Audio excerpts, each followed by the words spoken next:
Hello dear students, मैं BK राज अपने YouTube channel study गुरु पर आप सभी का स्वागत करता हूं। आज से हम शुरू करने जा रहे हैं ब्रह्मास्त्र सीरीज कक्षा 10 के लिए अंग्रेजी विषय के लिए, जो कि परीक्षा कक्ष में सभी विद्यार्थियों के लिए बहुत मददगार होगी। अब हर विद्यार्थी का सपना होगा साकार जब 100 में से 100 नंबर लाने की जिद लेगी आकार। आज से हम शुरू करने जा रहे हैं ये सीरीज ब्रह्मास्त्र सीरीज, जिसमें हम सबसे पहले एक टॉपिक लेकर आज से हम शुरुआत करेंगे। उस टॉपिक का नाम है सब्जेक्ट वर्ब एग्रीमेंट, या जिसको हम सब्जेक्ट वर्ब कॉन्कर्ड भी कहते हैं। तो सब्जेक्ट वर्ब जो एग्रीमेंट होता है या कॉन्कर्ड होता है, उससे क्या आशय होता है, उसको हम सब्जेक्ट वर्ब एग्रीमेंट या कॉन्कर्ड क्यों कहते हैं? वो इसलिए है subject verb agreement that the verb must match the subject in number and person. अगर हिंदी में हम इस चीज़ को समझें तो इसका अर्थ होता है कि वाक्य में जो सब्जेक्ट है उसके नंबर व पर्सन के अनुसार ही किसी भी सेंटेंस में हम वर्ब का प्रयोग करते हैं। जैसा कि आप देख सकते हैं, सिंगुलर सब्जेक्ट सिंगुलर वर्ब, यानी जब हमारा कर्ता एक वचन होगा तो हमारी वर्ब भी एक वचन में ही होगी, और जब हमारा कर्ता बहुवचन में होगा तो हमारी वर्ब भी बहुवचन में होगी, जिसे हम नीचे दिए हुए उदाहरणों से समझ सकते हैं। इसको हम नीचे दिए हुए उदाहरणों से समझ सकते हैं। पहला उदाहरण में जो वर्ब यहाँ पर दी गई है वो सब्जेक्ट सी के अनुसार सिंगुलर फॉर्म में यूज करी गई है। उसी प्रकार जो दूसरा सेंटेंस है उसमें हमारा सब्जेक्ट दे प्लूरल है, तो हमारी वर्ब भी प्लूरल फॉर्म में यूज की गई है। ऐसे ही हम तीसरा जो वाक्य है उसमें देख सकते हैं कि द डॉग हमारा सिंगुलर सब्जेक्ट है तो वर्ब भी सिंगुलर है, और यहाँ द डॉग्स अपना सब्जेक्ट बहुवचन है तो हमारी जो क्रिया है वो भी बहुवचन में प्रयुक्त हुई है। आगे हम चलते हैं तो इसके कुछ नियम हैं, उन नियमों के बारे में हम पढ़ेंगे। प्रमुख नियम, सबसे पहला हम नियम पढ़ेंगे तो जो रूल नंबर 1 है वो क्या कहता है कि जब दो नाउन्स अथवा प्रोनाउंस एंड से जुड़े हुए होते हैं तो वर्ब हमेशा प्लूरल फॉर्म में आती है, जिसे हम नीचे दिए गए उदाहरणों से समझ सकते हैं। जैसे Rohan and Rajeev are friends, यहाँ जो क्रिया यूज करी गई है आर, ये रोहन एंड राजीव ये दोनों जो सब्जेक्ट हैं वो नाउन फॉर्म में एंड से जुड़े हुए हैं, इसलिए यहाँ पर हमारी जो क्रिया है वो बहुवचन में प्रयुक्त हुई है।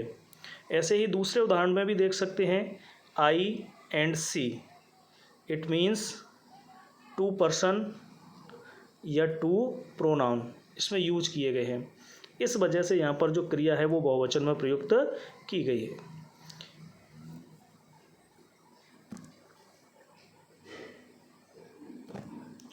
रूल नंबर 2, जिसके अनुसार अगर कोई वाक्य है और उसमें 2 नाउन एंड से जुड़े हुए हैं और दोनों के पहले किसी आर्टिकल का प्रयोग किया गया है, आर्टिकल मीन्स ए, एन और द, इनमें से अगर किसी आर्टिकल का प्रयोग किया गया है तो उस वाले सेंटेंस में वर्ब हमेशा प्लूरल फॉर्म में आएगी। कैसे फॉर्म में आएगी? प्लूरल फॉर्म में। लेकिन अगर 2 नाउन्स एंड से जुड़े हैं लेकिन एंड के बाद वाले नाउन में अगर कोई आर्टिकल नहीं दिया हुआ है तो वर्ब जो है वो सिंगुलर फॉर्म में प्रयोग की जाएगी।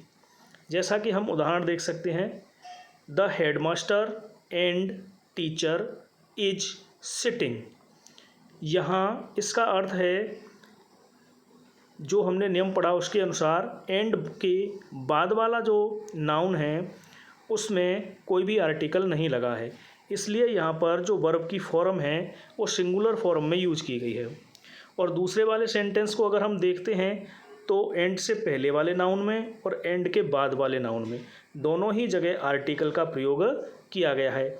इसीलिए हमारे इस सेंटेंस में वर्ब की प्लूरल फॉर्म प्रयोग की गई है। वो इसलिए है, जैसा कि हम इसका अगर अर्थ करके देखते हैं तो इसका मतलब है कि जो हेडमास्टर है वही टीचर है, ये दो भिन्न भिन्न व्यक्ति नहीं हैं। लेकिन दूसरा वाला सेंटेंस जो है उसका अर्थ यह होता है कि टीचर भी है और एक व्यक्ति जो है वो पोएट है, यानी यहाँ दो व्यक्तियों को ये संबोधित कर रहा होता है। अब अगले नियम की ओर बढ़ते हैं। अगला नियम है कि यदि किसी वाक्य में नॉट ओनली बट आल्सो का प्रयोग होता है, यानी कोई सेंटेंस है और उसमें हमें नॉट ओनली बट ऑल्सो इसका प्रयोग हो रहा है उस सेंटेंस में, तो उस वाले सेंटेंस में जो वर्ब होगी वो बाद वाले सब्जेक्ट के अनुसार आएगी।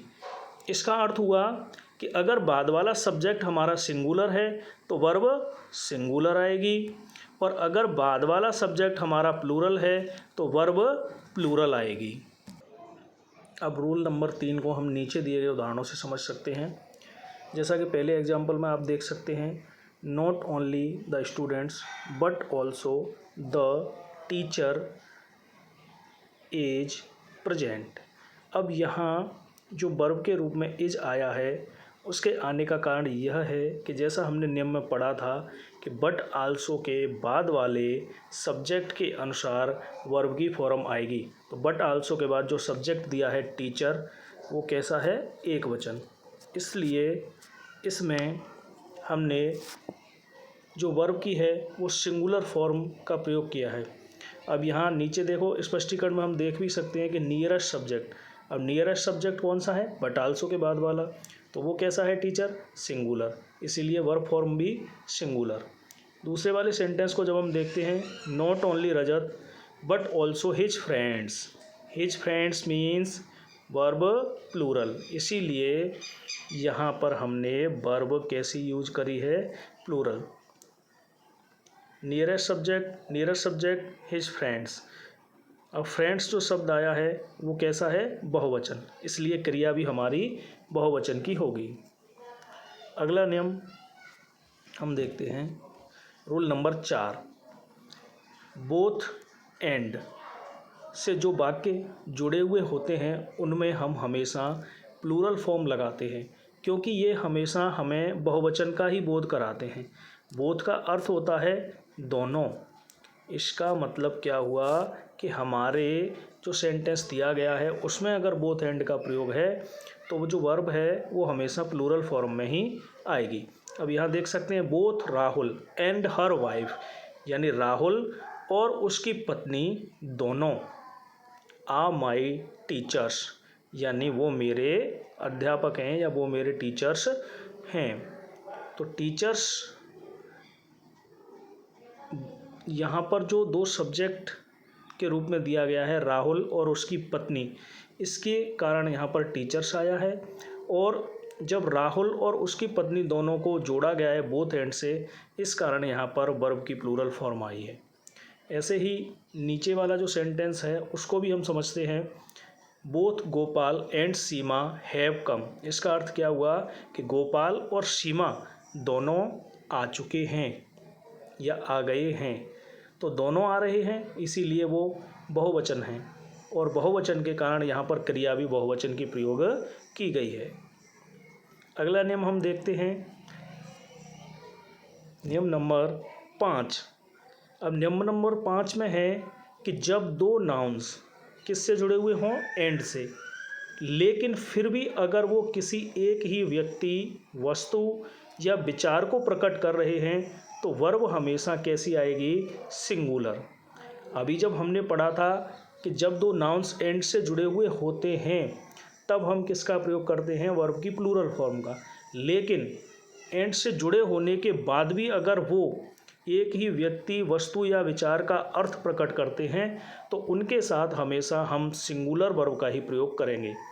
जैसे यहाँ आप उदाहरण के रूप में देख सकते हैं, राइस एंड करी इज हिज फेवरेट डिश।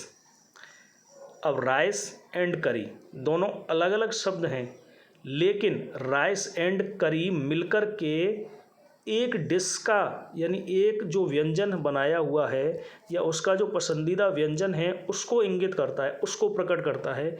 इसीलिए इसके साथ में हम सिंगुलर वर्ब का प्रयोग करेंगे। दूसरा उदाहरण है bread and butter is my favourite breakfast, यानी ब्रेड और बटर दोनों मिल जाएंगे तब उसका वो फेवरेट ब्रेकफास्ट होगा। यानी वो एक ही विचार को या एक ही वस्तु को या एक ही व्यक्ति को प्रकट कर रहे हों तो हम हमेशा सिंगुलर वर्ब ही लगाएंगे। यहाँ देख सकते हैं slow and steady wins the race. यहाँ पर जो वर्ब की फॉर्म है वो सिंगुलर फॉर्म है। अब वो आई इसलिए है, उसके आने का कारण है कि स्लो एंड स्टीडी ये एक विचार को प्रकट कर रहा है कि जो धीमा हो लेकिन निरंतर प्रयास करने वाला हो वही क्या है, रेस को जीतता है। तो मैं आशा करता हूँ विद्यार्थियों कि आपकी समझ में ये पांचों नियम अच्छी तरीके से आ गए होंगे और इनसे संबंधित अगर कोई सवाल आपकी परीक्षा में पूछा जाता है तो आप निश्चित ही उस सवाल को हल कर लेंगे। धन्यवाद। आज के लिए इतना ही, फिर मिलेंगे अगले सेशन में कुछ नए नियमों के साथ। धन्यवाद।